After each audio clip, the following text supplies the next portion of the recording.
대한민국에서 성공하려면 어떻게 해야 할까요? 보통 과거에는 좋은 직장에 들어가서 절약을 하고 열심히 일한다거나 아니면 사업이나 장사를 존나게 열심히 해야 한다거나 또는 공부를 겁나게 해서 고시를 붙는다거나 아니면 아이디어를 구현화시켜서 특허를 낸다거나 리스크를 짊어지고 투자를 한다거나 그런 상식적인 방법들이 있습니다. 물론 불법적인 방법들이 있어요. 하지만 그건 불법적인 방법이니까 넘어가고요. 그런데 요즘 새로운 방법들이 나오고 있습니다. 그게 뭐냐? 바로 민주, PC, 세월호, 반일 종북, 그리고 노무현입니다. 김적폐입니다.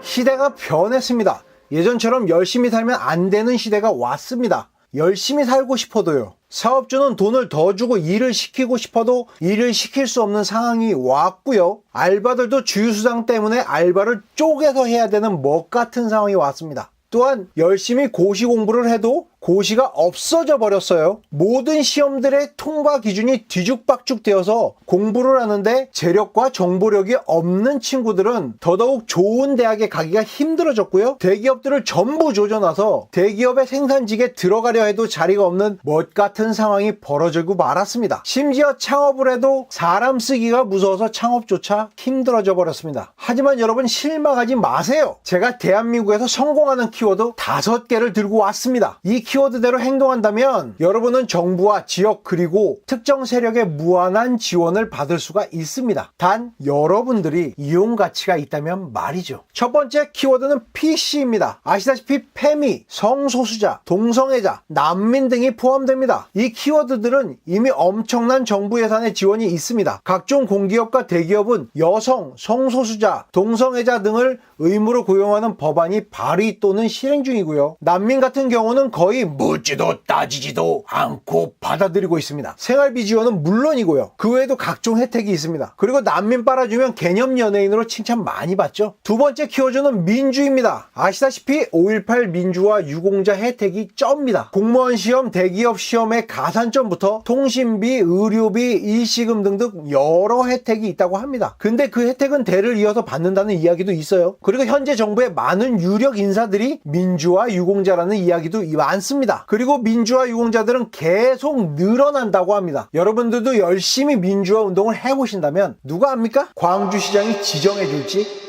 세 번째는 바로 반일 종북입니다. 뉴스에서 뭔 말만 하면 반일로 못 잡아먹어 난리입니다. 비행기 엔진을 보고 우길기 드림을 치질 않나. 일본인 아이돌이 자기 나라 연호가 바뀐다고 한마디 했다고 별 시덥지 않은 욕을 한 트럭씩 먹고 있는 상황이죠. 또 뭔 말만 하면 토착 외구 떠드는데 꼭 그런 애들이 페북 들어가 보면 오사카에서 벚꽃 여행 사진이 떡하니 걸려 있거나 심지어는 쓰는 카메라는 모두 니콘, 소니, 캐논 카메라입니다. 심지어 방사진을 찍었는데 건담 피규어로 넘쳐. 도대체 누가 토착 외구인지 알 수가 없네요. 그리고 알다시피 북한이라면 아주 질질 싸고 앉아 있습니다. 주민들은 굶어 죽어나가는 상황인데 살은 뒤룩뒤룩 찐 돼지를 무슨 평화의 메신저 마냥 포장을 그럴듯하게 하고 앉아 있습니다. 최악의 식량난이라서 지원을 해야 한다라는 기사를 내보내는 동시에 평양은 살만한 애 같은 개병신 같은 기사를 내고 앉아 있어요. 뭐 이런 게 뜨거운 냉커피 같은 건가요? 에? 심지어 이런 식으로 기사를 쓰는 애들이 언론사에서 떡하니 좋은 자리에 앉아 있어요, 대부분. 그러니까 어디 직장에 한번 가보시면 김정은이 한번 겁나 한번 빨아보세요. 아마 상 줄 겁니다. 승진도 팍팍 시켜주고. 그리고 대망의 네 번째, 세월호 노랑 리본입니다. 대한민국의 절대 권력, 건드리면 완전 작살, 모든 걸 공격하는 최고의 창, 대통령도 탄핵시키는 엄청난 세력. 만약 이름 좀 있는 연예인이 세월호에 대해서 아주 상식적인 의문을 제기해도 바로 매장시켜버리는 절대 반지. 심지어 서울시장은 불법까지 묵인해버리고 떠받들어 모시는 존재. 그리고 좀 중요한 자리에서 노란 리본을 딱 달면 완전 초개념 셀럽이 되어버리는 최고의 아이템입니다. 거기다가 눈물 좀 질질 흘려주면 다음 작품은 알아서 착착 들어옵니다. 그렇기 때문에 사실 노란 리본은 좀 레드오션이에요. 개나 소나 다 답니다. 하지만 자신이 어느 정도 인싸다 싶지 않으면 노란 리본은 별